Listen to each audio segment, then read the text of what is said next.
విశాఖపట్నం వేదికగా జనసేన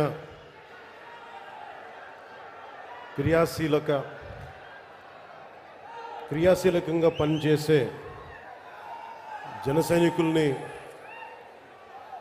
కలవడం కోసం ముఖాముఖి జరిపి వారి మాటలు వినడం కోసం వారి సలహాలు సూచనలు స్వీకరించి పార్టీని మరింత బలోపేతం చేయడానికి ఏర్పాటు చేసిన ఈ సభకి విచ్చేసిన మీ అందరికీ పేరు పేరున నా హృదయపూర్వక నమస్కారం.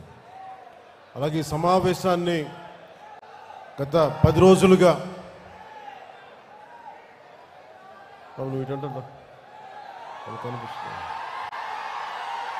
ఈ సమావేశాన్ని కూర్చోండి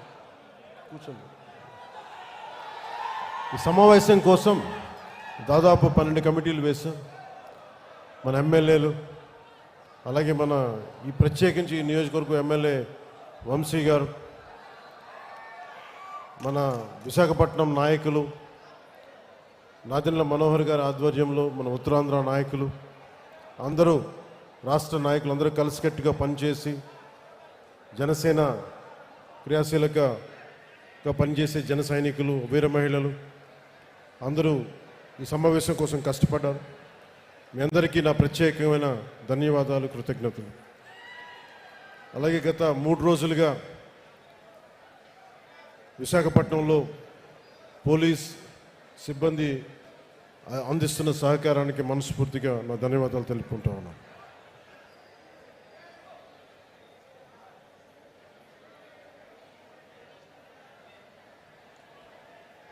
జనసేన 2014లో ప్రారంభించినప్పుడు మన తెలంగాణలో పోరాటాల గడ్డ తెలంగాణ, అలాంటి పోరాటాల గడ్డలో తెలంగాణలో ప్రారంభించాం. ఆంధ్రప్రదేశ్లో నిలదొక్కున్నాం. ఈరోజు మహారాష్ట్ర నుంచి, కర్ణాటక నుంచి, ఒరిస్సా నుంచి, తమిళనాడు నుంచి అందరూ మేము కూడా వస్తాం,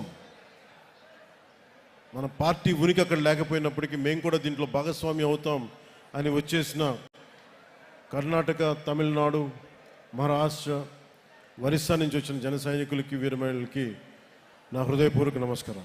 మనస్ఫూర్తిగా ఆంధ్రప్రదేశ్ విశాఖపట్నం మేము మనస్ఫూర్తిగా హృదయపూర్వకంగా మిమ్మల్ని ఆహ్వానిస్తుంది. పార్టీ ప్రారంభించినప్పుడు దారి తెన్ను తెలియదు నాకు. కేవలం నమ్మకం, సగటు మనిషి, మిడిల్ క్లాస్ వ్యక్తి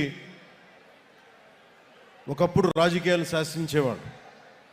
అలాంటి మిడిల్ క్లాస్ వ్యక్తులు, మేధావులు రకరకాల విధంగా విడిపోయారు.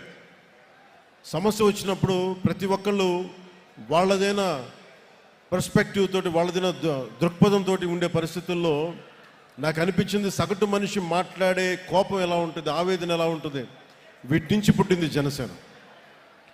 సరిగ్గా వచ్చే సంవత్సరం 26 మార్చి 14కి ఒక పుష్కర కాలం అవుతుందంటే 12 సంవత్సరాలు. ఈ దశాబ్ద కాలం నిజంగా చెప్పాలి నాకు తెలియలే. నా పిల్లలు పెద్దోళ్ళు అయిపోయారు. ఒకప్పుడు నేను వాళ్ళని ఎత్తుకునే స్థాయిలో ఉండే వాళ్ళు ఇప్పుడు నన్ను